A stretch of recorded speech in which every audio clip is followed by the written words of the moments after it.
సుమన్ టీవీలో మీ business promotions కోసం ఈ కింది నెంబర్ను సంప్రదించగలరు.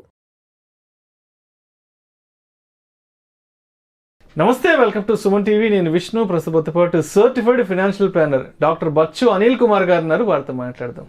సార్ నమస్తే. సార్ అనిల్ గారు. నమస్కారం విష్ణు గారు. సార్ అనిల్ గారు, ఈ మధ్య కాలంలో మ్యూచువల్ ఫండ్స్లో చాలా మంది విపరీతంగా ఇన్వెస్ట్మెంట్స్ చేసేసారు, ఎస్పెషల్లీ లాస్ట్ 4-5 years నుంచి. సో ఇప్పుడు మ్యూచువల్ ఫండ్స్లో ఇన్వెస్ట్మెంట్ చేసింది కాకుండా ఇతర ప్రత్యామ్నాయ మార్గాల వైపు చూస్తున్నారు. అంటే ఇతర పెట్టుబడి ప్రత్యామ్నాయ మార్గాలు ఎందుకు ఆల్రెడీ మ్యూచువల్ ఫండ్స్లో పెడుతున్నారు కదా ఇన్వెస్ట్మెంట్స్ అంటే, లేదు అంతా రెగ్యులర్ రొటీన్ అయిపోయింది మ్యూచువల్ ఫండ్స్. సో ఇది కాకుండా ఏదైనా ఒక డిఫరెంట్ ఇన్వెస్ట్మెంట్ ప్లాట్ఫామ్ కోసం చూస్తున్నాను అడుగుతున్నారు. మరి మ్యూచువల్ ఫండ్స్ కాకుండా వేరే ఇతర పెట్టుబడి ప్రత్యామ్నాయ మార్గాలు ఏమున్నాయంటారు? Very good question. క్వైట్ ఏమంటారు, చాలా మంది ఏంటంటే లైఫ్ సైకిల్తో పాటు వాళ్ళ ఎర్నింగ్స్ కూడా పెరుగుతూ ఉంటాయి. ఆల్రెడీ ఒక 5-10 years ఇన్వెస్ట్ చేసి ఉంటారు, కార్పస్ పెరిగేసి ఉంటుంది. అవే ఫండ్స్ ఆటోమేటికలీ ఎస్ఐపి ద్వారాను డబ్బులు ఉన్నప్పుడల్లా లంసం పెట్టుకోవడం వల్ల మ్యూచువల్ ఫండ్ కార్పస్ పెరిగి ఉంటుంది. ఒక స్టేజ్ తర్వాత అరే మ్యూచువల్ ఫండే కదా అనే ఒక రకమైన ఆలోచన వస్తుంది. సో ఇలాంటి క్వైట్ కామన్. ఇలాంటప్పుడు ఏంటంటే మల్టిపుల్ ఆప్షన్స్ ఉన్నాయి. సో ఏంటంటే ఇట్లా ఎప్పుడైతే సఫిషియెంట్ క్యాపిటల్ వచ్చినప్పుడు ఏమవుతుంది, ఒక బెస్ట్ ఆప్షన్ ఏంటంటే కొంచెం నెక్స్ట్ లెవెల్ వచ్చేసి managed portfolio, most probably PMS లాంటివి. సో పిఎంఎస్ లాంటిది ఏంటంటే కొంచెం మన దగ్గర కంట్రోల్ ఉండదు, బట్ కాకపోతే ఏంటంటే ఒక కాన్సన్ట్రేటెడ్ పోర్ట్ఫోలియో ద్వారా ఒక 50 lakhs మినిమం ఇన్వెస్ట్మెంట్, ఒక 3 yearsకి ఏంటంటే లాక్ ఇన్ ఆప్షన్ ఉంటుంది, ఎగ్జిట్ ఆప్షన్ ఉంటుంది. 1%, 2%, 3% ఎగ్జిట్ లోడ్తో ఆప్షన్ ఉంటుంది. బట్ కాకపోతే ఏంటంటే మనము ఇన్ని రోజులు ఒక 2-3 years, 5 years, 10 yearsలో మనకు ఒక రకమైన ఇన్వెస్ట్మెంట్ ఫిలాసఫీ వచ్చేస్తుంది. నా రిస్క్ ప్రొఫైల్ ఇది, ఓకే, నేను అగ్రెసివ్ చేయగలుగుతాను, నాకు లేదు నేను కన్జర్వేటివ్, నేను వాల్యూ కైండ్ ఆఫ్ ఇన్వెస్టర్ అనేది ఆల్రెడీ కొంచెం అనుభవం వచ్చేసి ఉంటుంది. కొత్తలో మ్యూచువల్ ఫండ్స్ ఏం తెలియనప్పుడు మనం ఇన్వెస్ట్ చేస్తాము, but over a period of time మన ఎక్స్పీరియన్స్ని బట్టి మన ఇన్వెస్ట్మెంట్ మెథడ్ ఏందో తెలిసిపోతుంది. తెలిసిపోయినప్పుడు ఏంటంటే ఆ ఇన్వెస్ట్మెంట్ మెథడ్కి మ్యాచింగ్ అయ్యే పిఎంఎస్ని మనం సెలెక్ట్ చేసుకోవచ్చు. చేసుకుంటే ఏంటంటే ఫండ్ మేనేజర్, బికాజ్ అక్కడ కూడా నీకు ఇన్ఫర్మేషన్ ఉంటుంది, కాకపోతే అది ప్యాసివే, బట్ ఇన్వెస్ట్మెంట్ స్టైల్ కొంచెం యాక్టివ్ ఉంటుంది when compare to mutual fund. Mutual ఫండ్లో లక్షలాది మంది ఇన్వెస్టర్స్ ఉంటారు కాబట్టి ఫండ్ మేనేజర్ చాలా అంటే ముందు చెడు అన్ని చూసుకొని ఇన్వెస్ట్ చేయాల్సి వస్తుంది. వెరాస్ పిఎంఎస్లో కొన్ని వందల మంది ఇన్వెస్టర్లే ఉంటారు ఒక ఫండ్, ఒక స్ట్రాటజీలో. అలాంటప్పుడు ఏంటంటే నీ మెంటాలిటీకి తగ్గట్టు నువ్వు ఫండ్ చూస్ చేసుకునే అవకాశం ఉంటుంది. మార్కెట్లో చాలా రకాల స్ట్రాటజీస్ ఉన్నాయి. సో అదొక option. PMS is one option. ఏంటంటే యూజువల్లీ కొన్ని పిఎంఎస్ఎస్ వండర్ఫుల్, అంటే ఈవెన్ మనం నిఫ్టీ వీటికన్నా కూడా చాలా మంచి రిటర్న్స్ ఇచ్చే పిఎంఎస్లు ఉన్నాయి. అట్లీస్ట్ 300 నుంచి 400 పిఎంఎస్ స్ట్రాటజీస్ ఉన్నాయి. సో అవి చూస్ చేసుకునే అవకాశం ఉంది. వెన్ యూఆర్ అంటే మ్యూచువల్ ఫండ్స్తో నాకు బోర్ కొట్టింది, నాకు సఫిషియెంట్గా చేసేసాను అనుకున్నప్పుడు next graduation, next level of investment is PMS. ఆ తర్వాత కూడా కొద్దిమంది అది కూడా దాటేసి ఉంటారు. అలాంటప్పుడు ఏంటంటే ఇప్పుడు లాస్ట్ ఒక 5-10 yearsలో ఏఐఎఫ్ అంటారు, ఆల్టర్నేట్ ఇన్వెస్ట్మెంట్ ఫండ్స్. సో అవి వచ్చాయి. అందులో ఏంటంటే పిఎంఎస్ 50 లక్షలు కదా మినిమమ్, ఇక్కడ ఏఐఎఫ్లో 1 crore మినిమం అనమాట. ఆ 1 crore కూడా over a period of 3 to 6 months invest చేయొచ్చు. మీ ఎగ్జిస్టింగ్ ఫండ్స్ని కావాలంటే ట్రాన్స్ఫర్ చేయొచ్చు. ఈ ఏఐఎఫ్స్ కూడా 4-5 రకాలు ఉన్నాయి. కొన్ని ఓన్లీ రియల్ ఎస్టేట్ చేస్తారు, కొన్ని ఓన్లీ ఈక్విటీ, ఎగ్జిస్టింగ్ ఈక్విటీలో చేస్తారు, కొన్ని నాన్ లిస్టెడ్ అంటే ఎట్టు లిస్ట్ అయ్యే కంపెనీస్లో కూడా ఉంది. అది నార్మల్గా మ్యూచువల్ ఫండ్లో నీకు ఆప్షన్ లేదు. ఈవెన్ పిఎంఎస్లో కూడా నువ్వు లిస్ట్ అవ్వబోయే కంపెనీస్ మంచిగా రన్ అవుతున్నాయి ప్రైవేట్ ఈక్విటీ ద్వారా, ఇంకా still private limited companies they are మార్కెట్కి రాలేదు. లైక్ ఎగ్జాంపుల్ ఓలా ఉంది, quite a few companies list అవ్వకముందే మంచి రిటర్న్స్ వచ్చే అవకాశం ఉంది. అట్లాంటి వాటిలో నేను ఎలా ఇన్వెస్ట్ చేయాలి అంటే ఏఎఫ్స్ ఉన్నాయి. సో ఏఎఫ్స్ ద్వారా కూడా ఏంటంటే ఇది ఒక ఇన్స్టిట్యూషన్గా వెళ్తుంది కాబట్టి they are allowed to invest in non listed companies also. అక్కడ ఏంటంటే నీకు మంచి వాల్యూ వచ్చే అవకాశం ఉంది. 2-3 సంవత్సరాల్లో క్వైట్ అ ఫ్యూ ఎగ్జాంపుల్స్ ఉన్నాయి. వాళ్ళు 300 రూపాయలకు కొన్నారు లిస్ట్ అవ్వకముందు, లిస్ట్ 3000 రూపాయలకి అయింది. అంటే విత్ ఇన్ 2 years లోపల 10 to 20 times, which is not possible రెగ్యులర్గా నువ్వు స్టాక్స్ కొనడానికి కానీ. అట్లాంటి అవకాశాలు కూడా ఉన్నాయి త్రూ ఏఎఫ్స్. ఆల్సో కొద్దిమంది ఏంటంటే అండర్ కన్స్ట్రక్షన్ ప్రాజెక్ట్స్లో, రియల్ ఎస్టేట్ ప్రాజెక్ట్స్లో ఏఎఫ్స్ ఉన్నాయి, ముందే వాళ్ళు ఇన్వెస్ట్ చేస్తారు. వాళ్ళకు కూడా 14-15% మచ్ రిస్క్ లేకుండా వచ్చే ఫండ్స్ కూడా ఉన్నాయి.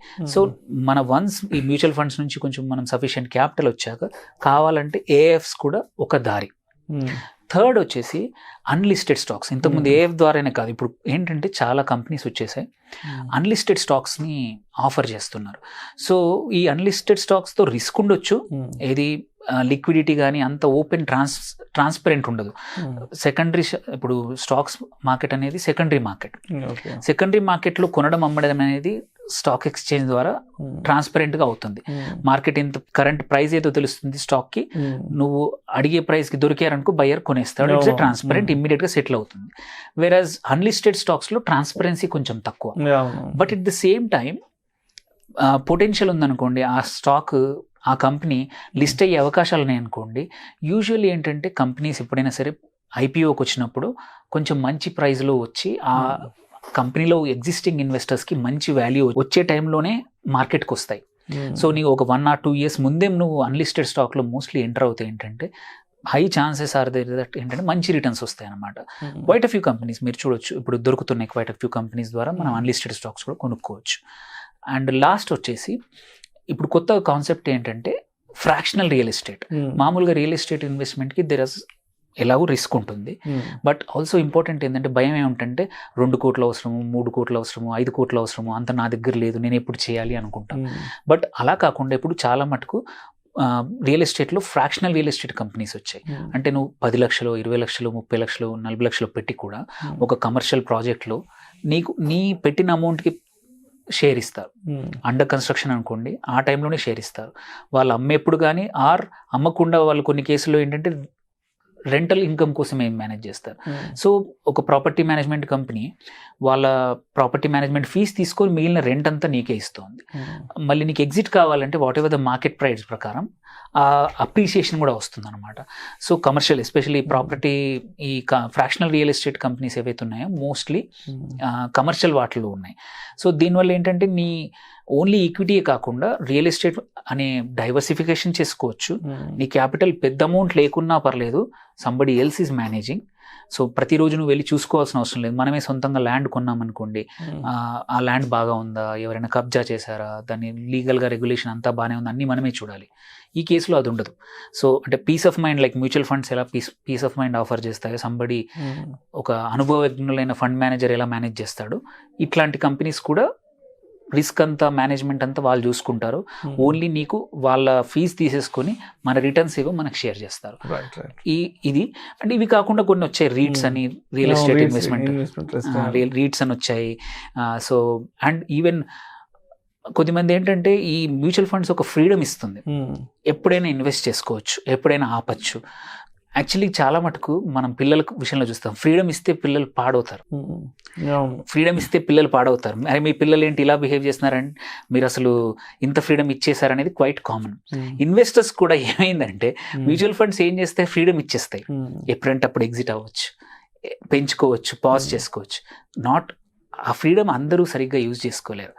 అలాంటి వాళ్ళు కూడా బోర్ వచ్చేస్తుంది. అలాంటి వాళ్ళకి ఏంటంటే ట్రెడిషనల్ మెథడ్లో మంచి యూలిప్, ఫుల్ ఈక్విటీ ఇచ్చే యూలిప్స్ ఉన్నాయి, వాటిలో కూడా మంచి రిటర్న్స్ వస్తాయి. సో అట్లాంటి వాళ్ళకి ఇప్పుడు హై టికెట్ యూలిప్స్ కూడా వచ్చినాయి. అంటే 20 lakhs per annum, 15 lakhs per annum కట్టేసేసి ఈవెన్ 1 time యూలిప్ కూడా చేయొచ్చు, చేసేసి returns are high. And even advantage ఏంటంటే బ్రోకరేజ్ కూడా ఎక్కువ ఉండదు. So there are so many options. So ఈ ఆప్షన్స్ ఏంటంటే ఎవరైతే ఆల్రెడీ మ్యూచువల్ ఫండ్స్తో సఫిషియెంట్ ఇన్వెస్ట్ చేసి ఉండి కార్పస్ పెంచి ఇంకా ఎప్పటికి ఇవైనా వేరే కూడా చేద్దాం అనుకునే వాళ్ళకి ఈ మెథడ్స్ ఉన్నాయి. అండ్ ఈవెన్ లాస్ట్ ఒకటి రీసెంట్గా ఏంటంటే మన స్టాక్స్లో కూడా బాస్కెట్ ఏంటి స్మాల్ కేస్ అని, అంటే ఒక చిన్న మనం లెట్స్ ఎవ్రీ మంత్ ఎస్ఐపి చేస్తున్నట్టే స్టాక్స్లో ఎస్ఐపి అనమాట. బట్ మన సెక్టర్ స్పెసిఫిక్ అనుకోండి, మన రిస్క్ స్పెసిఫిక్ వాళ్ళే స్టాక్స్ పిక్ చేసి చేయడం అనేది. సో అది ఆల్సో మంచి ఇంట్రెస్టింగ్ మెథడ్. చాలా మంది ఏంటంటే వాళ్ళకి టైం ఉండదు, but at the same time నాకు డైరెక్ట్ ఈక్విటీ ఎక్స్పోజర్ కావాలి, మంచి ఇప్పుడు లెట్స్ ఈవీ మంచిగా ఉంది, లేకపోతే ఎనర్జీ రిన్యూబుల్ ఎనర్జీ మంచి సెక్టర్ ఉంది, ఇట్లాంటి గ్రోయింగ్ సెక్టర్లో నాకు స్టాక్స్ తెలియదు, నాకు టైం లేదు, you can choose a basket అనమాట. సో ఇన్ని రకాల ఎక్సైటింగ్ ఆపర్చునిటీస్, ఇన్వెస్ట్మెంట్ ప్రత్యామ్నాయాలు ఉన్నాయి. సో మ్యూచువల్ ఫండ్ మంచిది, అది కంటిన్యూ చేయండి. ఎవరికైతే నెక్స్ట్ లెవెల్కి వెళ్దాం అనుకుంటున్నారో they are so many options అండి. Thank you sir, thank you so much Anil garu. Thank you అండి.